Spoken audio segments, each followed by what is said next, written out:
नागेंद्रहाराय त्रिलोचनाय भस्मांगरागाय महेश्वराय नित्याय शुद्धाय दिगंबराय तस्मै नकाराय महेश्वराय। ओम नमः शिवाय। महाशिवरात्रि आ रही है और हम सब में ये खुदबुदाहट है कि किस तरीके से महादेव की पूजा करें, कैसे उस रात्रि में महादेव को खुश करें। तो महादेव को खुश करने के लिए आपको ये समझ में आता होगा कि बहुत सारा जल महादेव पर डाल दें और बहुत सारा फल इनके सर पर चढ़ा दें। हमने देखा है कि नारियल तक लोग महादेव पर फोड़ देते हैं इनको प्रसन्न करने के लिए। लेकिन सही तरीका क्या है, गृहस्थों को किस तरीके से महादेव की पूजा करनी चाहिए। शुरू करते हैं शिवलिंग से। अगर हम लोग महादेव की पूजा करते हैं तो शिव महापुराण में 2 विधान दिया है। पहला विधान है शिवलिंग की पूजा, दूसरा है बेर की पूजा। बेर की पूजा का मतलब होता है जो विग्रह बनता है महादेव का उसकी पूजा करना। शिव महापुराण के हिसाब से शिवलिंग की पूजा बेर की यानी मूर्ति जो महादेव की होती है उसकी पूजा से ज्यादा महत्व देने वाला होता है। यहाँ पर समझना है कि शिवलिंग क्यों, शिवलिंग के रूप में हम इनकी पूजा क्यों करते हैं। तो शिव महापुराण में इसका एक कथा है। क्या कथा है? शिव महापुराण बताता है कि ब्रह्मा और विष्णु जी में कौन महान है इस पर एक युद्ध हो जाता है और उस युद्ध में पूरा ब्रह्मांड हिल जाता है। देवता दौड़ के महादेव के पास जाता है कि हे महादेव अब इस युद्ध को रोकिए वरना सृष्टि का सर्वनाश हो जाएगा। एक प्रकाश पुंज के रूप में महादेव वहां अवतरित होते हैं और ब्रह्मा और विष्णु जी को बोलते हैं कि तुम में से जो भी मेरा और छोर ढूंढ लेगा, और या छोर, वो ही महान होगा। ब्रह्मा जी ऊपर की तरफ गए, विष्णु जी नीचे की तरफ गए। विष्णु जी थोड़ी देर जाते गए उन्हें समझ में आ गया कि इनका और छोर पाना मुश्किल है। वो आए और महादेव के सामने दंडवत हो गए कि सबसे महान प्रभु आप ही हैं और आपसे महान हम नहीं हैं, हम आपके शरणागत हैं। ब्रह्मा जी ऊपर की तरफ गए, वहां गए तो उन्हें जो है कुछ मिला नहीं, परंतु उन्होंने सोचा कि कुछ मिथ्या बोल देते हैं और उन्होंने वहां एक केतकी के फूल को तोड़ा। बोला देखो हम जा रहे हैं महादेव के पास, उनको बोलेंगे कि हमें और छोर मिल गया है और तुम हमारी गवाही दे देना। वो नीचे गए और महादेव के सामने बोल दिया कि देखो ये केतकी का फूल गवाही देगा कि हमने आपका और छोर ढूंढ लिया है। महादेव तो सर्वज्ञ है, वो बहुत क्रोधित हो गए। उनके क्रोध से फिर भैरव जी का जन्म हुआ। भैरव जी ने अपनी कानी उंगली से ब्रह्मा जी के मिथ्या मुख को काट दिया। ठीक है, इतना होने के बाद महादेव का क्रोध ही नहीं शांत हो रहा था ब्रह्मा जी पे। तब नारायण ने उनसे प्रार्थना करा कि प्रभु आप सबको माफ कर दीजिए, और इतना कहने पर महादेव का जो गुस्सा है वो शांत हो गया और देवताओं ने भी बहुत उनसे प्रार्थना की। और फिर महादेव ने गुरु मंत्र दिया, ओम नमः शिवाय। मंत्र देने के साथ बताया कि बिना दीक्षा के इस मंत्र का कोई भी जाप ना करे। ब्राह्मण के अलावा जो है इस मंत्र का जो उपदेश है वो अलग होगा, ओमकार अलग जगह पे लगेगा। उसके अलावा उन्होंने बताया कि जिसका यज्ञोपवीत ना हुआ वो श्री शिवाय नमः का जाप करे। ठीक है, बिना अधिकार के ओम नमः शिवाय का जाप ना करे। इतना कहकर महादेव अंतर्ध्यान होने लगे तो नारायण और ब्रह्मा जी और समस्त देवी देवताओं ने उनसे फिर से प्रार्थना किया कि हे महादेव आप इसी पृथ्वी पर रुकिए। तब महादेव जो है इस लिंग के रूप में पहली बार पृथ्वी पर स्थापित हो गए। इसमें 2 मान्यताएं हैं। एक मान्यता है कि अरुणाचलम में जो शिवलिंग है वो पृथ्वी का पहला शिवलिंग है, और वहीं पर दूसरी मान्यता जो वाम मार्गी है उनका ये है कि काठमांडू में जो पशुपतिनाथ का शिवलिंग है वही पहला शिवलिंग है। ठीक है, उसके बाद उस स्थान पर इस शिवलिंग की पूजा शुरू हुई। शिवलिंग का बहुत सारा भेद फिर बताया गया। ठीक है, आप जब भी शिव की पूजा करेंगे तो इसका 3 मुख्य भाग होता है। एक भाग शिवलिंग है, यहीं से पूजा शुरू होती है। महादेव का नाम लें तो आपको शिवलिंग की याद आ ही जाएगी, है ना। तो पहला भाग है शिवलिंग, दूसरा रुद्राक्ष और तीसरा भस्म। इन 3 चीजों का बहुत वर्णन है शिव महापुराण में, है ना। तो अगर आपके पास 3 चीजें हैं, क्या, एक रुद्राक्ष, एक शिवलिंग और एक भस्म, तो आप जो है शिव भक्त हैं। बिना त्रिपुंड लगाए जो है शिव भक्त नहीं हो सकता है। बहुत पाप लगता है अगर शिव भक्त बिना त्रिपुंड लगाए रहे। ठीक है, और रुद्राक्ष पर महादेव के मंत्रों का जाप होना चाहिए। अब आते हैं कि आप 5 मुखी माला से जाप कर सकते हैं। भस्म आपको जहां मिला वहां जो है आप लगा सकते हैं। लेकिन हम शिवलिंग की पूजा कैसे करें? अब इसमें समझने वाली बात यह है कि आज की डेट में महादेव जो है वो स्पर्श के देवता हो गए। सब इनको आके स्पर्श कर लेते हैं या इन पर कुछ भी चढ़ा देते हैं। तो क्या ये शास्त्र सम्मत है कि आपको ज़्यादा फल मिलेगा अगर आप 5 लीटर जो दही है इनके ऊपर लेप दें? नहीं, ऐसा नहीं है। शिव की पूजा का एक विधान है और उसी परंपरा से उनकी पूजा करनी चाहिए, आपको लाभ होगा। देवता की पूजा से अनिष्ट नहीं होता है, लेकिन अगर सही पूजा करेंगे तो हमें लाभ होगा। ठीक है, पहले समझिए कि शिवलिंग के कितने भाग होते हैं। एक तो हमने पहले भी बताया आप लोगों को, ये अर्घा है। अर्घा यानी दुर्गा यानी भगवती। ठीक है, तो ये भगवती है और भगवती के रूप में इनकी पूजा होती है। महादेव जो है ये पंचानन है। ठीक है, इनका 5 मुख होता है। जैसे तस्वीरों में दिखाया जाता है कि एक मुख है, वो एक मुख ना होते हुए महादेव का 5 मुख होता है, और इनका जो सर्प है वो भी पंचानन है, वो उसका भी 5 मुख होता है। ठीक है, सबसे ज्यादा जब आप दर्शन करेंगे तो ईस्ट फेसिंग महादेव का दर्शन करते हैं। ये जो ईस्ट फेसिंग महादेव है इनको तत्पुरुष बोला जाता है।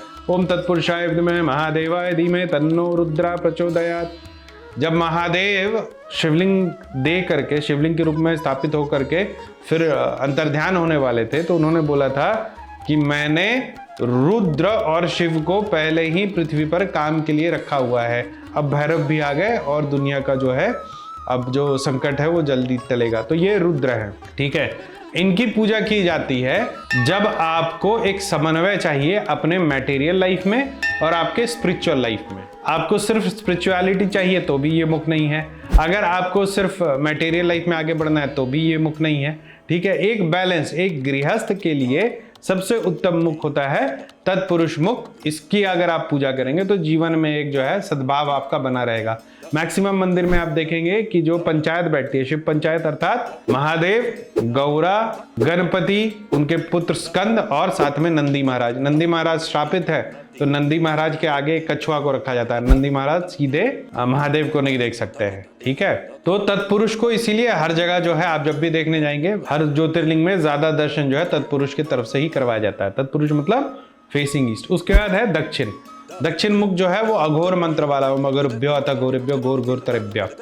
ये साधकों के लिए बहुत उत्तम मुख है और जो तंत्र मार्गी हैं उनके लिए भी बहुत उत्तम मुख होता है। अगर आप साधना मार्ग में हैं, अगर आप ज्ञान मार्ग में हैं, ज्ञान मतलब किसी भी प्रकार का ज्ञान है, अगर आप तंत्र मार्ग में हैं तो इनकी पूजा करें। इनको भैरव मुख भी बोला जाता है, इनको दक्षिण मूर्ति भी बोला जाता है, इनको गुरु मुख भी बोला जाता है। जितना भी आगम निगम का जो आदान प्रदान हुआ भगवती और महादेव में, दक्षिण मूर्ति ही उसमें वक्ता रहे। ठीक है, अब आते हैं तीसरे मुख की तरफ। ये तीसरा मुख है, इसको कहते हैं सद्योजात। ठीक है, सद्योजात का जो रूप है उसको बालक रूप में देखा जाता है, मतलब बिगनिंग। ओम सद्योजाताय नमः सद्योजाताय प्रपद्यामि। ये मंत्र अगर आप सुबह उठते हैं तो पृथ्वी को स्पर्श करते हुए भी इस मंत्र को बोला जाता है, क्योंकि इसका मतलब हुआ कि मैं अब दिन की शुरुआत कर रहा हूँ, आज कुछ नया होने वाला है। तो सद्योजात मुख की पूजा तब की जाती है जब कुछ नया शुरुआत हो, चाहे वो एक संबंध का शुरुआत हो, वो किसी बिजनेस का शुरुआत हो, किसी आइडिया का शुरुआत हो, आध्यात्मिक जर्नी का शुरुआत हो, किसी भी तरीके की शुरुआत में मूलभूत रूप से हम लोग सद्योजात जो मुख है उनकी पूजा करते हैं। ठीक है, फिर वामदेव। वामदेव मतलब हमारे भी वाम हुए ये, तो वामे रमा रमन कुशला दक्षिणे चाली पात्रम। तो वाम में रमा विराजती है, तो वामदेव के साथ जो है रमा विराज रही है भगवती। जो मटेरियल लाइफ है, जो फैमिली लाइफ है, इसमें अगर आपको बहुत उत्तीर्ण होना है तो आपको वामदेव की पूजा करनी चाहिए। और ऊपर ईशान है, ईशान हमारे सहस्त्र चक्र को इंकित करते हैं। तो अगर स्पिरिचुअली आपको बहुत हाई होना है तो भी आप ईशान मुख की जो है पूजा कर सकते हैं। तो ये 5 मुख है। पांचों मुख का जो है अलग अलग मंत्र होता है, अलग अलग विधान होता है, और इसी विधान से जो है महादेव या शिवलिंग की पूजा करनी चाहिए। अगले सवाल ये है कि करें कैसे पूजा, कि शिवलिंग को एक आम व्यक्ति स्पर्श नहीं कर सकता है। चाहे का आप साधक हो, आपका यज्ञोपवीत हो, तभी आप शिवलिंग को स्पर्श कर सकते हैं। ठीक है, शिवलिंग में बहुत तरह के शिवलिंग होते हैं। एक तो है कि पत्थर से जो अर्घा और शिवलिंग साथ में जब बनता है तो उसको शिवलिंग बोलते हैं। ये जैसे हमारे पास है, ये नर्मदेश्वर है, ये नर्मदा से मिले हुए हैं, और ये अलग से एक लिंग है, और नीचे हमने पत्थर का जो अर्घा बनवाया है। ठीक है, तो ये नर्मदेश्वर शिवलिंग है। इसके अलावा जो है धातुओं के शिवलिंग होते हैं, जैसे सोने का, चांदी का, ऐसा शिवलिंग होता है। स्फटिक का शिवलिंग होता है, और फिर एक होता है पार्थिव शिवलिंग। ठीक है, पार्थिव शिवलिंग जो होता है वो मिट्टी का बनता है, इसकी पूजा होती है और तुरंत ही जो है उसको प्रवाहित कर दिया जाता है, उसको रखा नहीं जाता। वो एक तरह से प्रतीक होता है कि हमारे लाइफ में जो भी इम्बैलेंस है वो इस पूजा के बाद समाप्त हो जाए। ठीक है, जो भी नकारात्मक ऊर्जा हमारे इस पूजा के बाद समाप्त हो जाए, तो पार्थिव शिवलिंग एक उस तरीके का एक बहुत ही टेम्पररी सेटअप है। बाकी शिवलिंगों की बात करें तो ऐसा बहुत जगह भ्रांति है कि आप नर्मदेश्वर का स्पर्श कर सकते हैं, ठीक है, लेकिन किसी भी शिवलिंग का जो है स्पर्श नहीं करना चाहिए। अगर आप गृहस्थ हैं तो सिर्फ और सिर्फ स्फटिक का जो शिवलिंग होता है उसका स्पर्श करें। बाकी आप कहीं भी पूजा करने जा रहे हैं तो अपने ओर से पुरोहित को ही स्पर्श करने, आप जल अर्पण कर दे ऊपर से, आप पुष्प ऊपर से अर्पण कर दे, लेकिन कभी भी जो है उनको पकड़े नहीं। हमने देखा है कि लोग इसको पकड़ लेते हैं, लूटने लगते हैं इसको, पर ये सब अपनी गलत प्रथा है, ऐसा आप लोगों को नहीं करना चाहिए। तो कैसे करें शिवरात्रि में पूजा? तो पहले आपके पास पुरोहित हो, अगर नहीं है आप स्वयं अगर जा रहे हैं जरिया गंगा जल या दूध अर्पण करने के लिए, तो महादेव को छुए नहीं, स्पर्श लिए जो है सिर्फ बैद्यनाथ धाम है, सिर्फ वहीं आप शिवलिंग का स्पर्श कर सकते हैं। बाकी किसी भी जगह पर शिवलिंग का स्पर्श जो है वो निषेध है। तो बिना छुए अगर आप शिवलिंग की पूजा करेंगे तो आपको ज्यादा लाभ होगा। शिवरात्रि मनाई क्यों जाती है? शिवरात्रि मनाई क्यों जाती है, ये बड़ा महत्वपूर्ण विषय है। 3 विषय है, 3 ऐसी कथाएं हैं अलग अलग जिसको माना जाता है, जिसकी मान्यता है कि शिवरात्रि मनाने का ये कारण है। ऐसे तो हर महीना शिवरात्रि होता है, लेकिन इस दिन माना जाता है कि महादेव जो महाशून्य रूप में थे और महामाया जो थी, इनका मिलन हुआ था और इनके जो मिलन से इस ब्रह्मांड का पूरा संरचना हुआ था। तो the night of manifestation Shivratri को बोला जाता है। इसीलिए रात्रि में हम लोग जगते भी हैं। उस दिन बिल्कुल जिस दिन जैसा क्रिएशन के दिन जो एनर्जी था, वैसा एनर्जी इस पूरे ब्रह्मांड में फैला रहता है। उसको परसीव करने के लिए हम लोग जो है जगे रहते हैं। तो एक तो ये कथा है कि महादेव और महामाया उस दिन एक साथ आए थे कि ब्रह्मांड का रचना हुआ था। एक कथा और है जिससे कुछ लोग नहीं मानते हैं कि जब दक्ष के यज्ञ विनाश कर दिया सती ने और फिर उनका जब फिर से जन्म हुआ गौरा के रूप में, तो उनकी शादी भी शिवरात्रि की रात्रि में हुई थी। लेकिन कुछ ग्रंथों में इसकी तिथि जो है वो अलग है, लेकिन कुछ लोग जो है इसी तिथि को मानते हैं। दूसरी कथा है कि जब समुद्र मंथन हुआ, जब हलाहल निकला, तो ब्रह्मांड त्राहिमाम त्राहिमाम करने लगा। और जब त्राहिमाम त्राहिमाम करने लगा, कोई उस हलाहल को पचा नहीं पा रहा था, तो महादेव ने कंठ में उस हलाहल को ले करके और उसके बाद ब्रह्मांड की रक्षा की।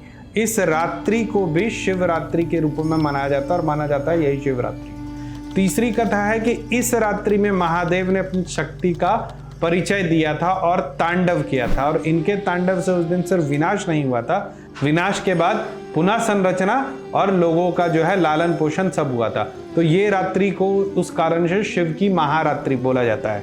तो ये 3 कारण मुख्यतः है जिसके लिए शिवरात्रि जो है हम लोग मनाते हैं। और रात भर महादेव के उस आयाम का, जो भी आप कथा मानते हैं, उस आयाम का जो है हम लोग पूजा करते हैं और मानते हैं कि वो शक्ति हमारे अंदर जो है समाहित हो जाए। तो शिवरात्रि की रात्रि में करें क्या? शिवरात्रि की रात्रि में किसी मंदिर पर जाइए जहाँ पर रुद्राभिषेक हो रहा है, खुद से रुद्राभिषेक करवाइए किसी अच्छे पंडित को लेकर के जिसको रुद्री पाठ आता हो, ठीक है। महादेव का स्नान करवाइए, श्रृंगार करवाइए, उसमें भाग लीजिए। घर में करवा सकते हैं, आपके पास अगर शिवलिंग है तो उस पर करवाइए, ठीक है। रुद्री पाठ जो है वो बड़ा उत्तम होता है। रात भर जागिए, भजन कीर्तन कीजिए, जाप कीजिए। अगर मंत्र है तो ठीक है, नहीं तो श्री शिवाय नमः का जाप कीजिए। नहीं कुछ कर पाए उस रात्रि में जग करके शिव शिव नाम का जाप करिए, ठीक है। अगर आपको पुरोहित नहीं मिल पा रहा है तो ऐसे जो श्री मंदिर है वो पुरोहितों का व्यवस्था कर देते हैं और आपके नाम से कहीं ना कहीं पूजा जो है वो करवा देते हैं, ठीक है। तो आप वो देख सकते हैं। जो रुद्राक्ष शिवरात्रि के दिन चढ़ता है वो रुद्राक्ष आप उसके बाद जो है प्रोक्योर करके पहन सकते हैं, उसका बड़ा जो है फायदा होता है, ठीक है। ये दूसरा चीज़ है। तीसरा, सुबह उठ करके सबसे पहले महादेव का फिर दर्शन कीजिए और प्रसाद पाइए। ये शिवरात्रि का है कि रात्रि मतलब पूरा रात्रि जागरण, पूर्ण पूजा, वो जाप हो, भजन हो या फिर रुद्राभिषेक हो।